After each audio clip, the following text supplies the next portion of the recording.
podcast. Eu me chamo Andréa Lazano. Eu sou estudante de Direito, estou no 8º semestre. Estudo na UniFTC e esse podcast hoje faz parte de um projeto da nossa faculdade. Para me acompanhar, né, para me dar a honra de bater esse bate-papo, eu estou aqui com o Dr. Fabiano Samartim Fernandes, advogado, militante na área criminalista, membro da Academia Criminal Player. Dr. Fabiano é mestre, é doutorando, tem uma vasta experiência no campo jurídico. Recentemente ele nos brindou com essa obra, Liberdade é a Regra. Ele vai poder falar um pouquinho mais sobre o livro dele também aqui na nossa conversa.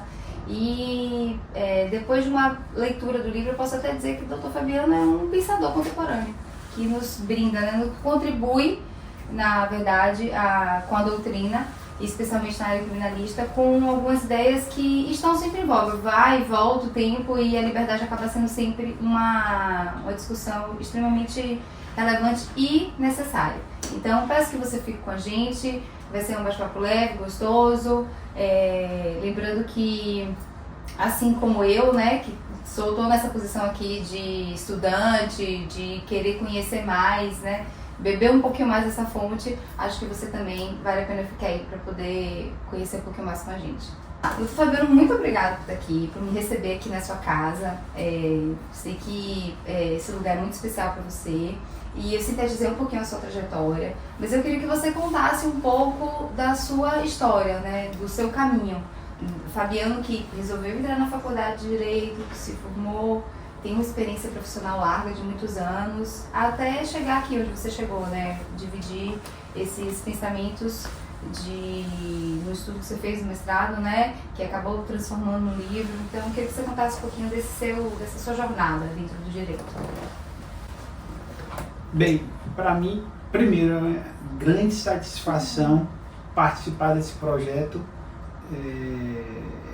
e poder trazer um pouco da minha história e do livro que eu acabo de publicar. O ano que vem completo 20 anos advogando e nesse percurso aí fiz 2 especializações, uma em ciências criminais, uma em direito militar, concluí o meu mestrado ano passado e agora estou fazendo um doutorado em Buenos Aires. O mestrado foi no Uruguai, não foi isso? É isso, o mestrado no Uruguai, em Montevidéu, e que o resultado do mestrado acabou virando livro. A minha tese que eu apresentei lá, que eu defendi, a banca, além de dar nota máxima, sugeriu a publicação, recomendou a publicação. E aí eu me senti obrigado a publicar o livro. Ai, que bom que você se sentiu obrigada, a gente agradece. E é um tema que realmente é fruto, na verdade, não só do trabalho lá de conclusão do mestrado, mas é fruto realmente de uma carreira na advocacia, muitas vezes na advocacia criminal, que é a área que eu gosto, que é a área que eu trabalho, que me identifico, e que a gente, de alguma maneira, se sente incomodado pelo atual sistema penal, pela forma como é tratada a liberdade, entendeu? Que é a regra. E a gente acabou por aprofundar um pouco, né, e ir para a teoria para poder justificar e demonstrar que a liberdade, em qualquer situação, será sempre a regra. É interessante você falar isso, porque eu estava lendo o livro, né, antes aqui da nossa conversa. E engraçado que eu comecei o livro assim, vou fazer o roteiro do podcast. Aí peguei o livro e falei, vou dar uma lidinha aqui na orelhinha do livro, né? Pra ver um pouquinho mais sobre o Dr. Fabiano, pra poder fazer o roteiro e tal. Aí eu falei, nossa, que interessante. Aí vim, olhei mais um pouquinho, aí caí no prefácio, a gente vai falar o prefácio um pouco mais pra frente. Aí passei aqui e caí numa música de Gilberto Gil que você colocou. E, enfim, fui no prefácio, na apresentação, aí acabou que terminei o livro muito rápido. É muito interessante porque além dele ter esse apanhado muito científico, né, muitos artigos você traz e tudo mais, ele é muito atual, então é muito interessante pra gente que é estudante, que fica sempre nesse dilema, né, a gente quer sempre ler uma coisa densa, a gente quer ler os artigos, mas a gente precisa que isso tudo esteja um pouquinho mais explicado do que uma pessoa, por exemplo, como você, né, que já tem uma trajetória e tudo mais. Então, o livro, a leitura foi muito rápida. Mas aí quando eu comecei a ler o livro, eu fiquei curiosa e tenho essa pergunta para você. O livro ele traz aqui a música Tempo Rei de Gilberto Gil. Aí um pouquinho mais à frente, você fala da teoria da relatividade de Albert Einstein. E a gente, né, pelo próprio nome, pelo um pouquinho que a gente já falou, acredito que as pessoas que estão nos assistindo já devem ter imaginado, que o livro fala muito do cárcere. Então eu queria que você fizesse explicasse essa triangulação de ideias que você fez, né? O Tempo Rei, Einstein e o cárcere, especialmente no Brasil. Vamos lá. Bem, a sua pergunta é importante porque eu vou ter a oportunidade de mostrar um pouco como é que foi que me levou a escrever esse assunto, o porquê escrever esse assunto e como relacionar essas três situações, que é a prisão, que é a teoria da relatividade de Einstein e a música de Gilberto Gil. Sim, Tempo Rei. Primeiro, Gilberto Gil tinha que estar no livro porque eu escrevi a minha tese toda ouvindo Doces Bárbaros. Nossa, então era Caetano, Gil, Bethânia e Gal Costa. Então a gente acabava tendo. Eu para escrever eu preciso ter ouvir alguma coisa. Foi uma inspiração. E o que acontece? Em 2006 eu estava fazendo especialização em ciências criminais e tive aula com o professor Auri Lopes Júnior, que é um advogado consagrado, um autor consagrado também, com grandes obras importantes no direito processual penal. Sim. E na aula ele me apresentou, ou ele fez essa relação com a teoria de Einstein. Então você não tinha escutado isso? Então nada. E aí ele fala, olha, o tempo do processo não pode ser o mesmo para os diversos atores ali do processo penal. Para o juiz, para o promotor, para o advogado e para o réu. Cada um vai sentir o tempo do processo de maneira diferente. E Einstein explicava isso de outra forma quando explicou a teoria da relatividade. E o próprio Einstein fala que 1 minuto para um casal durante o namoro é muito pouco. Mas para uma pessoa que está com a mão numa fogueira, vai parecer uma eternidade. Quem está no sofrimento, quem tá né? no sofrimento, entendeu? Então a gente não pode, trazendo isso para o processo penal, trazendo isso para a prisão, achar que os 10 dias que o juiz tem para poder decidir é o mesmo tempo que vai sofrer o mesmo impacto de quem está preso, aguardando uma decisão do juiz ou um parecer do Ministério Público, entendeu? Entendi. Não, muito interessante. E a ideia é justamente essa, mostrar o impacto disso na vida desses diversos atores que estão no processo penal, entendeu? Tem aquelas pessoas que estão diretamente ligadas ao processo penal, o juiz, o promotor, o Ministério Público, uma ação penal pública, o querelante quando se trata de uma ação penal privada, o réu, o advogado do réu, cada um vai sofrer de uma maneira. Entendeu? Ninguém como réu, provavelmente, né? Ninguém como réu. E aí a ideia é sair da teoria de Newton, a teoria que o tempo é absoluto, e para ir para a relatividade do tempo mesmo. Entendi. Certo? Embora aí a gente avança e já traz a física quântica para mostrar que cada um tem um impacto diferente. Sim, entendeu? isso No livro a gente aborda isso e procura estudar isso.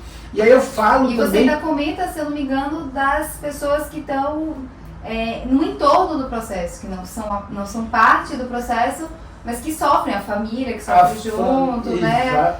Os servidores que também estão ali no judiciário, numa determinada vara, enfim, no cartório, que também estão naquela função, né, para fazer aquele processo caminhar. Ou seja, há outras pessoas que também estão em uma situação periférica e que sofrem esse impacto. Exatamente. Sem dúvida, entendeu? A própria imprensa, a própria sociedade que está ali. Somente no caso de comoção pública, né? Entendeu? Então acaba repercutindo na vida de todos, entendeu? Sim.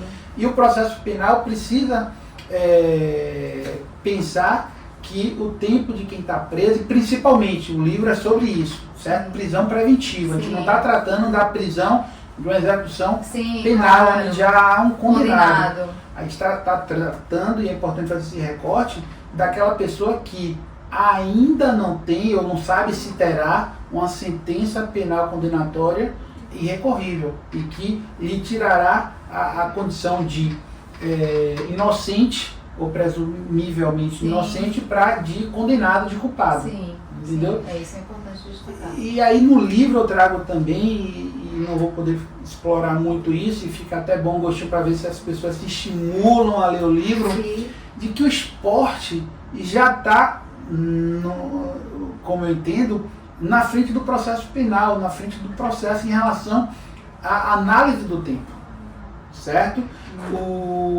A gente vê, por exemplo, o futebol. O futebol são 2 tempos de 45 minutos. Sim, é um com jogo uma longo, prorrogação, certo? Sim. Então a gente sabe que 90 minutos, com um intervalo de 15 minutos, e que vai ter uma prorrogação às vezes de 3, 5, dependendo do tempo que houve paralisação. Mas a gente vem para o voleibol, o tempo lá já é diferente. Na verdade, lá já não tem tempo, lá é pontuação. Sim, certo. Você vai para um jogo de tênis, às vezes dura um dia inteiro. Um dia inteiro, entendeu? Aí você vai para natação, tem um cara que bate o recorde de um minuto. Exatamente. E aí quando a gente vem para o basquete tem uma situação extremamente interessante. Eles param o tempo. Toda vez que a bola sai, toda vez que tem uma falta, o tempo é parado. Às vezes um negócio que dura, sei lá, 10 minutos, dura 20, porque toda hora para. Exatamente, tá, entendeu? É verdade. Exatamente. Então, você vê que no esporte, o tempo lá, cada um tem sua peculiaridade e acaba sendo aplicada a física quântica, a teoria relativa, para mostrar que o tempo, para mim, o tempo do voleibol não é o mesmo do tempo do futebol. O voleibol pode levar mais tempo, pode levar menos tempo, se você ganhar os 3 sets. Tá? Sim. E é sobre isso que a gente tenta mostrar que a gente precisa ver que o processo penal, embora eu tenha que reconhecer que tem muitos institutos que garantem essa análise diferente do tempo para um processo penal. Então a gente, por exemplo, só para poder exemplificar essa questão do tempo. O processo penal com réu preso, ele tem algumas prioridades. Sim. Isso daí é extremamente importante. O processo penal com réu solto já é mais flexível. Agora mesmo tinha um júri que foi remarcado porque chegou na pauta um julgamento de um réu preso. E aí, como o meu cliente está solto, a juíza, respondendo em liberdade, a juíza analisou e viu que esse era o processo da pauta que poderia retirar. Isso é importante, claro. Mas eu entendo que ainda falta muito. Ainda tem um caminhar, né? Exatamente, entendeu? Entendi. Inclusive, pegando um pouquinho esse gancho, a gente sabe que a liberdade hoje em dia muitas vezes é desafiada, né? A gente tem... E quando a gente fala de liberdade, eu estou falando aqui não somente do cárcere, eu estou falando da liberdade de ir e vir.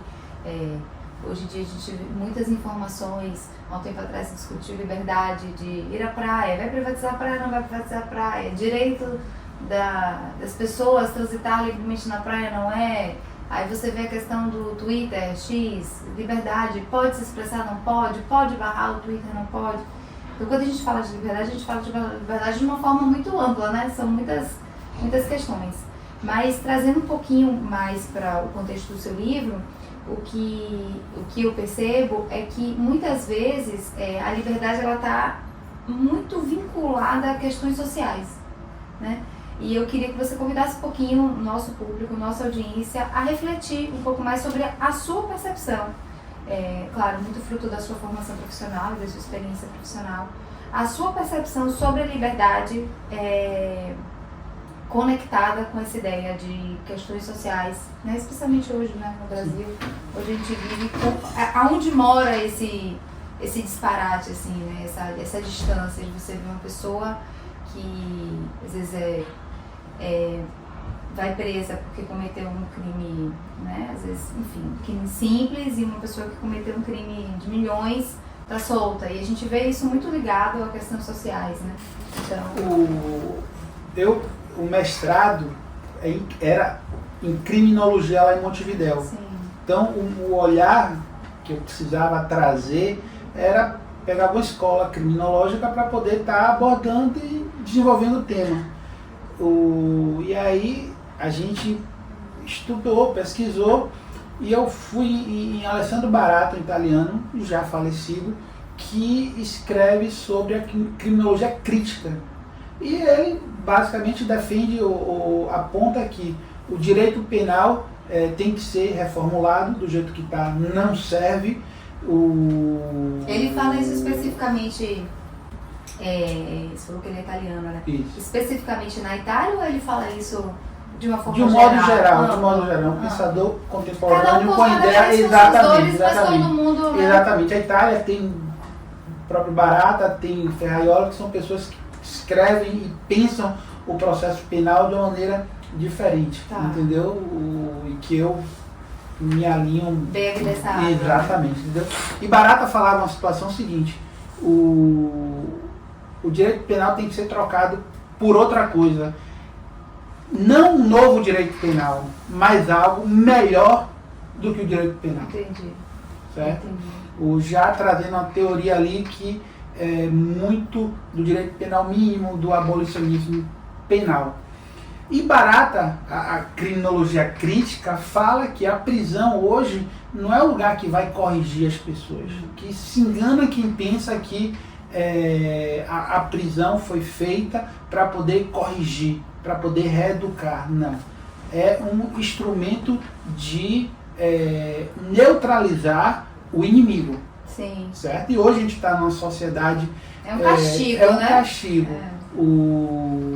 E a gente está numa sociedade que diz o seguinte: o inimigo hoje é o preto, o pobre, o periférico, exatamente, entendeu? Que se você for parar para analisar, em qualquer lugar, qualquer prisão que você vá, quem está hoje lá preso, entendeu? É esse grupo de... O retrato, né? Exatamente, é o retrato da prisão, entendeu? É o homem preto, pobre e periférico, entendeu? Então a criminologia crítica traz e faz esse link realmente muito forte com o social, entendeu? Então, quando a gente tem uma prisão que não é para reeducar, aliás, Foucault na obra fala o seguinte, olha, e a gente traz isso, a prisão nunca teve o objetivo de reeducar. Então, de ressocializar, isso. A prisão sempre teve o objetivo de neutralizar. E nisso ela é perfeitamente exitosa. Então, engana-se quem acha que a prisão falhou. Não. A prisão cumpriu o objetivo que está errado. Exatamente. Exatamente. Certo? Então, Fabiano, a gente estava falando agora há pouco, você falou... você citou Baratta, você citou Foucault e como eu já tinha comentado, né, um pouquinho antes, o livro ele traz muitos artigos de muitos autores, inclusive lá no começo você faz uma lista, né, de todo mundo, a gente já falou de Einstein também, então você cita muitas doutrinas e muitos autores, e eu queria assim, diante desse apanhado que você fez, das coisas que você leu, dos autores que você viu, o que você considera que talvez tenha sido assim, mais importante, o que mais lhe contribuiu, ou o que mais você se aproxima de pensamento, de ideais, de doutrina? Então, de tudo isso que você viu, o que lhe destacou mais? O que é mais importante para você? Difícil destacar um só, não tem. Infelizmente, não tem cruel, como, né? cruel mesmo. Foram alguns. Tá. Na verdade, todos são importantes. Tem todos a sua são medida, importantes, né? todos têm sua medida. Mas eu posso destacar 2 ou 3, talvez. Certo? Primeiro, Aury Lopes. Porque foi com ele que lá atrás me despertou para essa questão da gestão do tempo. Sim. O tempo para mim não é o mesmo tempo para você. 1 minuto para mim não é o mesmo minuto para você. Tá. Certo? Então, Aury Lopes, sem dúvida nenhuma. Alexandre Moraes da Rosa é outra pessoa também que eu tive e tenho, que sempre está pesquisando, estudando a obra dele, e que é uma pessoa sensacional e que me deu a honra, aliás, mais do que merecido, ele ter feito o prefácio do livro. Ele escreveu o prefácio do livro, isso realmente muita generosidade da parte dele. E outro também que eu tenho que destacar necessariamente é Zaffaroni, argentino. Tive a oportunidade Ele esteve aqui em Salvador, tem uns 2 anos mais ou menos. Exatamente. Encontrei ele, tive a oportunidade de conversar rapidamente. Sim, infelizmente claro. a agenda dele não permitia conversar muita coisa, mas pude conversar com ele rapidamente. Teve um fórum? Ele participou de um fórum do Instituto aqui em Salvador. Ele sempre está aqui em Salvador, ele é uma pessoa que, aliás, aqui no Brasil, ele é referência. Sim, ele é verdade. Então eu acho que esses três eu destacaria. Pegando até o gancho do que você falou, como eu disse, né, eu comecei a folhear o livro, caí no prefácio e aí foi um buraco negro, né, não sai mais. E eu já tinha, antes do livro, eu já tinha visto um artigo que a Alexandre Moraes da Rosa tinha no Conjur, se eu não me engano, né, ele publicou. Isso. Falando um pouquinho do livro e tudo mais. E eu sei que vocês são colegas, né, da Criminal Play, trocam figurinhas, então, e eu vi que o prefácio, assim como o artigo, fazem um paralelo entre, ele cita o viés inquisitório ainda muito presente, né, no sistema penal brasileiro e no processo penal brasileiro, e ele fala um pouquinho do excesso do Poder Judiciário junto às prisões cautelares. E, óbvio, é um tema do seu livro, e eu queria que você falasse um pouquinho sobre isso, sobre esse, não sei se como, né, o que poderia mudar para que isso acontecesse, mas o nível de impacto que isso tem na vida das pessoas que estão lá aguardando, né, todo mundo tem nosso dia que se prova o contrário, acho que é uma das primeiras frases que a gente ouve quando a gente entra na faculdade de Direito, né, que a gente vai estudar Direito Penal. Então, muitas pessoas estão lá, estão presas, ainda sem a sua pena, né, final, ainda sem o julgamento.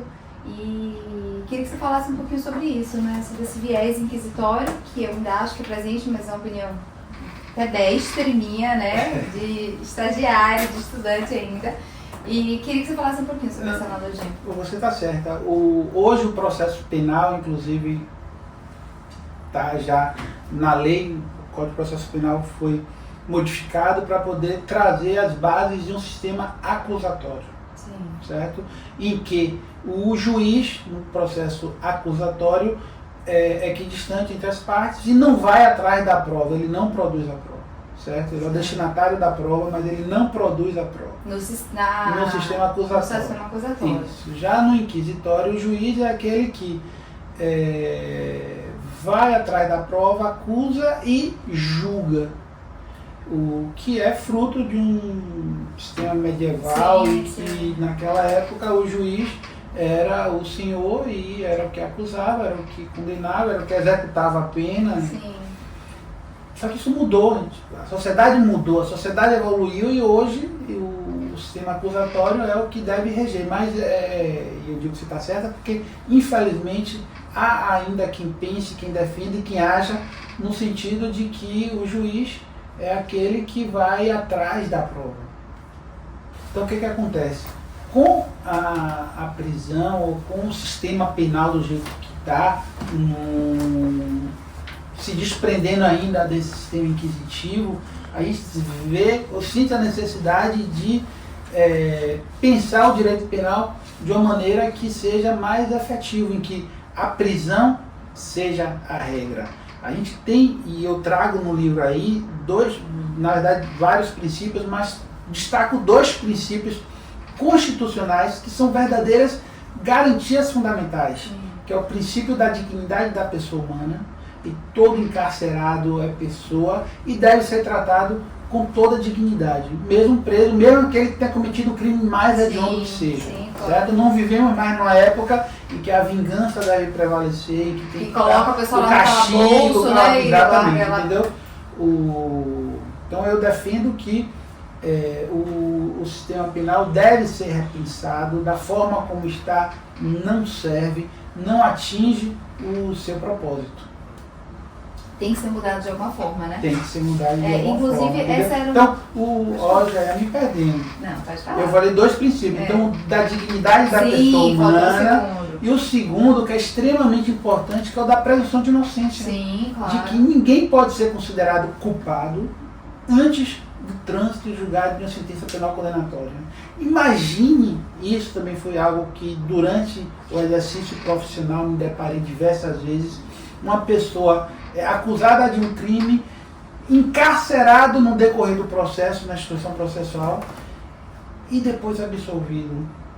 Sendo que esse encarceramento, essa prisão, que às vezes leva anos indevidamente, causa um dano grande na pessoa. Imagina você, irreversível, não tem como voltar atrás, não tem como. Até porque tem isso, né? O tempo ele é um bem precioso. Não importa o que você faça, não importa o dia que você tenha, não importa a condição que você tenha, não importa onde você viu, ele nunca vai voltar atrás. Ele nunca vai voltar. O tempo perdido já era. Imagina o tempo assim, né? Uma prisão ilegal, que você vê aí. Não é incomum você ver. Inclusive no jornal a gente vê sempre pessoas que foram presas preventivamente e nunca saíram e depois são declaradas inocentes, né? Uma prisão temporária que a pessoa está há 1 ano na prisão temporária. Sim. Não é raro a gente ver esse tipo de coisa acontecer. Acontecem constantemente, muitos erros aconteceram. Você falou também da criminal player. Deixa eu só explicar. Sim, por favor. É uma comunidade de advogados criminalistas que tem Alexandre Moraes da Rosa e Auri como expoentes. São 2 professores, doutrinadores, sendo que um é juiz de direito em Santa Catarina, Alexandre Moraes, da Rosa, né? Da Rosa. Ele tem um misto, também Alexandre Moraes. Exatamente. E tem a Auri Lopes, que é advogado, e são 2 expoentes que estão ali conduzindo a Criminal Play com diversos outros advogados. Tem muita contribuição, né? Tem promotores, que acaba a gente trocando experiências. Toda quarta-feira a gente se reúne online, cada um em sua cidade, cada um no seu estado, para poder debater temas sobre o processo penal, sobre o direito penal. Você vê que é infinito, né? É um tema infinito, né? E numa dessas aulas, num desses encontros, eles trouxeram um repórter da Rede Globo, Valmir Salário. E a gente teve a oportunidade de conversar com ele. E ele contou pra gente o exemplo da escola base em São Paulo, em que até houve prisão, certo? De pessoas, donos, proprietários de uma escola, que foram acusados de abuso sexual de menores. Lembro. Vida destruída. Ele contou pra gente, e ele foi o primeiro repórter no Brasil a dar manchete no Jornal Nacional sobre essa questão. E aí a gente teve a oportunidade, e o curioso é que eu escrevi sobre esse tema na minha monografia em 2005. Nossa. Eu falei sobre a escola base. Eu falei sobre a responsabilidade civil do Estado. Aí eu tive a oportunidade de falar com ele sobre isso, tive a oportunidade de mandar para ele o trabalho, ele me pediu que ele queria ver o trabalho, e hoje ele sente muita culpa por ter dado a notícia, entendeu? Embora ele reconheça que não foi uma decisão única dele, teve a produção, a direção que disse não. Tem a queixa, está na delegacia, o delegado já confirmou, o perito já confirmou, então vamos. Exatamente, entendeu? Mas depois ele foi investigar e viu o dano que foi para as pessoas que viveram, exatamente, que foram acusados de um crime que jamais cometeu. Jamais aconteceu. Ainda mais um crime desse, né? Um crime, nossa senhora, que realmente então, desperta a ira da sociedade, né?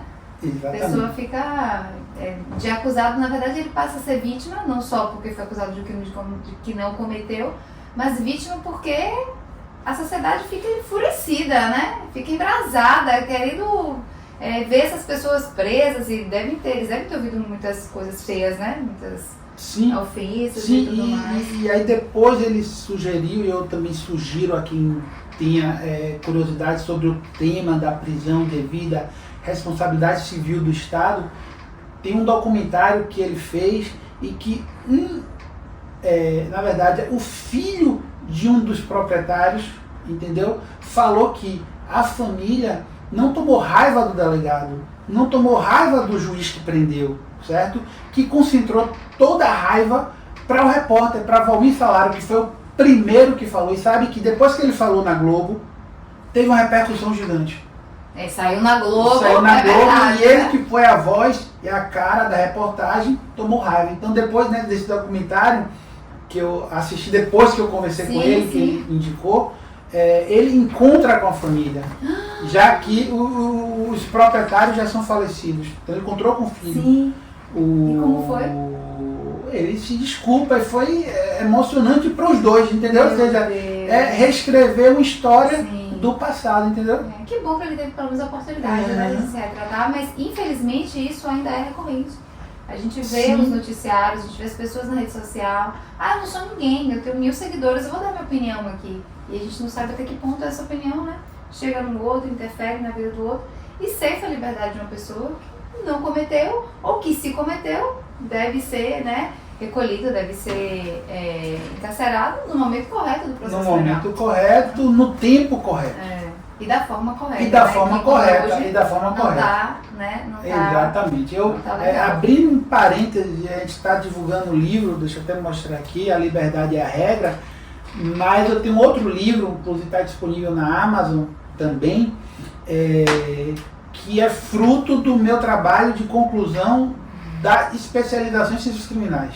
Sim. E que eu escrevo sobre a responsabilidade civil do Estado. Sim. Em virtude de uma prisão provisória indevida. E aí eu falo, olha, a Constituição Federal, no artigo 5º, diz que o Estado indenizará aquele condenado que passar tempo superior à prisão. Então, se ele for condenado a 2 anos e ficar preso 2 anos e 1 dia, ele vai ter que ser reparado, indenizado pelo esse 1 dia que ele ficou preso. Pelo excesso, né? Pelo excesso. Aí o que é que eu falo? Olha, se a própria Constituição garante aquele que foi condenado, aquele que cometeu um crime, que foi reconhecido e que cumpriu 1 dia a mais o direito de ser indenizado, eu entendo e justifico naquele primeiro livro que aquele que ficou preso 1 dia, 2 dias, 2 meses, 1 ano e que ao final foi absolvido, ou seja, sem a condenação, ele tem muito mais direito de receber uma indenização do Estado do que... A obrigação é muito maior. Exatamente, entendeu?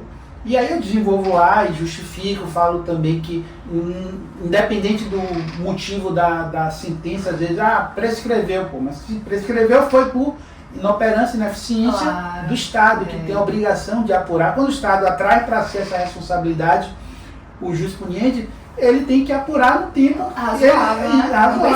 É um princípio constitucional, entendeu? Com certeza. Pegando esse seu gancho, a gente sabe, né, que o Brasil é um país de dimensões continentais. A gente já falou um pouquinho antes, a gente tem discrepâncias sociais enormes. E eu queria ouvir de você, diante, né, desse cenário atual que a gente tem aqui, o que você espera do sistema penal brasileiro, né? Se na sua cabeça existe esperança, ou se existe alguma preocupação que você entende que seja majoritária, se você acha que o processo penal ele vai seguir como é por muito mais tempo. Em especial eu destaco a partir do inquérito policial, que eu acho que talvez seja um pouco mais, uma fase talvez um pouco mais difícil, né, para quem está para quem está encarcerado e ainda não tem uma sentença, não foi julgado. Então eu queria saber mais um pouco de vocês. Você acha que existe esperança ou se tem alguma coisa que você fala, isso daqui me deixa triste, não durmo todos os dias por conta de uma situação específica, assim, que você enxerga um defeito grave, uma falha grave que você enxerga no nosso sistema penal? E esperança a gente tem que ter, não pode perder a esperança. Isso é verdade. Eu acredito que e a gente vê sinais de que existem já projetos de mudar, precisa mudar, ou melhor, já existe um reconhecimento de que é necessária a mudança. Sim. Certo? Eu acho que isso é uníssono, né? Sim. Que há necessidade de uma mudança, eu acho que é uníssono, né? Talvez a dissonância venha em o que fazer, né? Como fazer. Como fazer. Né? A gente sabe também que o sistema penal está falido. E o sistema penal também hoje é muito fruto da violência urbana. Sim. A gente vê cada vez mais uma violência que pode ser tratada de várias outras formas, que não o encarceramento, que não o direito penal. A gente pode resolver o problema da violência com educação, esporte, com saúde, esporte. E isso, aliás, tem pesquisas que mostram que o real aplicado na educação é economizado depois no sistema penal. Sim, claro, que é custoso. Que é extremamente custoso para o Estado. Com certeza. Entendeu? E aí o que acontece? Eu defendo sobre a prisão não a sua extinção, não a sua abolição. Existem autores que são abolicionistas, que defendem o fim do direito penal, que defendem o fim das prisões. Eu acho que ainda no nível de estágio da sociedade é necessário. Não temos como estar mantendo algumas situações, algumas pessoas fora do cárcere, infelizmente. Mas, de qualquer forma, eu acho que a prisão hoje é extremamente estigmatizante. Eu digo que ela é imprecisa, indevida, imprevista e imprópria. Aliás, é até um capítulo do livro, entendeu? Agora, embora seja imprevista, imprecisa e imprópria, ela é indispensável ainda. Entendeu? Ela é necessária em algumas situações. Então, você está falando, eu estou pensando o seguinte, que existe a pessoa que está presa porque é um criminoso de fato, assim, né? Uma pessoa que não tem índole, isso, crimes horríveis, está lá. E existe a pessoa que está encarcerada por um deslize, vamos chamar assim, um dia de fúria, ou enfim, cometeu uma pessoa que sempre teve uma conduta, né, favorável na sociedade, que por algum motivo, enfim, um desentendimento, aconteceu, né, alguma fatalidade. Então, ainda assim, essas duas pessoas, independente do que levou elas lá dentro, as duas têm o direito de se reabilitarem, né, de saírem de lá que é inclusive o que o nosso Código Penal prega, né? Que a pessoa fica, que a pessoa sai de lá, a ideia, né? No mundo das ideias, socializada, capaz, né? Com atividade e tudo mais. Só que na hora que a gente coloca essas pessoas lá dentro, seja, vamos chamar assim, um criminoso que realmente é habitual, ou o eventual, né? O furioso que acabou parando lá, a gente acaba pegando os dois e colocando no nível que ainda é mais profundo, né? Porque eles acabam se instalando em uma sociedade paralela, né? Uma sociedade paralela. Em que o crime é necessário para você viver lá dentro, né? Porque muitos, inclusive, cometem novos crimes dentro da prisão, né? É o que se fala, né? Que é uma escola de novos criminosos. Lá você aprende o crime, lá, e você, para sobreviver, você tem que se alinhar. E isso significa estar cometendo novos crimes. Então, isso é muito ruim, inclusive, quando a pessoa sai, né? Porque às vezes até que sai arrependido e tudo mais, a própria pessoa fala, o que será que ele fez lá dentro, né? Já sai estigmatizado, não só por ter sido preso, mas por ter convivido num meio que todo mundo imagina que seja um meio muito, muito perverso, né? Inclusive.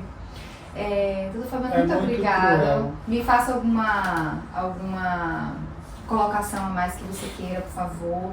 Se tem alguma coisa que eu deixei de perguntar, algum ponto importante do livro que você queira ressaltar, fique à vontade, isso pode ser. Vamos lá, eu quero só acrescentar de que a prisão, certo, tem solução. E uma das soluções pensadas para o problema da prisão, e trazida inclusive numa obra de Michel Foucault, que eu trago no livro, é o trabalho. Sim. O trabalho dignifica o homem, certo? Se tiver uma política pública de renda, de emprego, vai fazer com que menos pessoas estejam propensas a estarem cometendo crimes, e isso não vai levá-los para a cadeia, não vai levá-los para a prisão. O trabalho também dentro da prisão é algo que vai ajudar muito a pessoa do preso. Eu tenho alguns clientes que são condenados, que estão cumprindo pena de prisão, estão custodiados, estão presos, e que trabalham lá. E isso significa a remissão da pena, ou seja, a diminuição do tempo da pena, e cada dia menos de pena é comemorado por eles. O tempo, né? O tempo, a gente voltando para o tempo, entendeu? Então o trabalho, e eu concordo, trago Michel Foucault, filósofo francês, para poder dizer que hoje a única esperança que você falou de evitar novas prisões e de quem já está preso se ressocializar. Seja porque diminui a pena, seja porque aprende uma nova atividade. Aprende uma nova atividade, ganha às vezes um salário, remuneração, diminui o tempo de pena, evita que ele cometa novos crimes dentro da prisão, entendeu? E tem a esperança de, ao sair, saber uma nova atividade e conseguir uma colocação no mercado de trabalho. Então a liberdade é a regra e o trabalho vem como uma esperança. Uma esperança, exatamente. Até porque no livro eu senti isso. Esse livro foi fruto, na verdade o livro não, o título foi fruto da minha primeira aula, primeiro dia de aula lá no mestrado. Por favor, tem no livro. Até porque está no livro isso. A professora é uma juíza uruguaia, colocou lá no quadro bem grande: La libertad es la regla. A liberdade é a regra. E aí eu anotei no caderno e deixei bem grande assim, tal, porque é um assunto que sempre me toca. Sim. E essa juíza, ou essa juíza que foi minha professora, ela, 2 meses antes da aula, ela tinha deferido um habeas corpus corretivo lá no Uruguai e mandou soltar todo mundo que estava numa penitenciária lá, pelo menos numa ala na penitenciária. E ela justifica no princípio da dignidade da pessoa humana o alvará de soltura desses presos. Isso foi inédito? Isso repercutiu, não é comum, isso não repercutiu justamente por não ser algo comum, não ser algo natural, não ser algo regular. E o argumento foi, os presos estavam em situações precaríssimas, certo? Colchões poucos, então não tinha colchão para todo mundo, os poucos que tinham já estavam estragados pelo tempo, muitos insetos, baratas caminhando pela lugar de higiene. Isso no Brasil, inclusive. Não, isso no Brasil, isso existe no Brasil, isso acontece nas prisões, entendeu? E aí ela, com muita coragem, deu essa decisão que repercutiu muito no Uruguai, e impôs ao Estado uruguaio, inclusive, uma responsabilidade por conta dessa prisão, o Estado da prisão. E 2 meses depois a gente estava lá, tendo início, mestrado, e ela, professora da gente. Ainda estava nesse fervor, estava nesse, exatamente. Entendeu? E aí ela, depois, já concluída essa fase de aulas, dos créditos, eu parei para poder escrever a tese, escrevi toda, e tinha um título lá. O título era A Prisão Imprecisa, Imprópria. Do Isso, capítulo. do capítulo, exatamente, entendeu? Aí eu falei, mas não tá legal esse título, não tá bom, ainda tinha que traduzir para o espanhol por conta do Uruguai. Aí eu, incomodado com o título, aí eu peguei, fui e fez anotações, aí tá bem grande lá, Libertar a Regra. Aí eu falei, mas é sobre isso que eu estou escrevendo, é sobre isso que eu quero falar, então nada mais do que... plantou a semente lá no primeiro dia. Exatamente, entendeu? Foi caminhando. E que bom, parabéns. É uma obra realmente muito valorosa para quem quer estudar, para quem quer ler um pouco mais sobre o direito penal. E não só sobre o direito penal. Acho que é um livro, inclusive, acessível para um cidadão brasileiro que quer entender um pouco mais, né, de como funciona, a pessoa que quer se manter informada. Inclusive, chegando agora, né, as eleições, um tema interessante, inclusive, para as pessoas poderem ler, se inteirar e cobrar até das pessoas que elas vão votar, né? Enfim, acho que é extremamente valoroso, independente de ser da área do direito ou não, ou ser do direito e não ser da área criminal ou não. Fica a dica da leitura. No Instagram, o Instagram do Dr. Fabiano qual é? @Senaju. @Senaju. No Instagram do Senaju vocês vão poder ver Tem um link do livro. Tem um link do livro, está disponível está disponível na Amazon, consegue comprar. No link do Senaju também, lá no Instagram, vocês conseguem. O Senaju é o Centro de Apoio Jurídico. O Senaju tem quantos anos? 22. 22. Eu estou aqui no Senaju há 22 anos. Devem ter colegas me assistindo que têm essa mesma idade, talvez até menos. Então, o Senaju, ele tem uma cultura muito forte de formação de novos profissionais. Então, se você quer estagiar na área de direito, ou é recém-formado, ou tirou a AB e ainda não sabe o que fazer porque nunca estagiou, é um lugar que é conhecido. Eles sempre guardam algumas vagas para acolher essas pessoas, e como eles trabalham aqui em várias áreas do direito, você acaba tendo um contato com várias áreas para descobrir, né, o que gosta mais. Eles têm muito da área criminal, mas tem outras áreas também, né, área civil, família, enfim, tudo mais. Então, se quiserem enviar os currículos, lá tem. Doutor Fabiano, com o livro, tem agora algumas datas de palestras, vocês podem ficar atentos também, né, para ver quais são as palestras, quais são as datas. Palestra com tema acessível e um discurso acessível, como a gente fez agora, né, que é para todo mundo.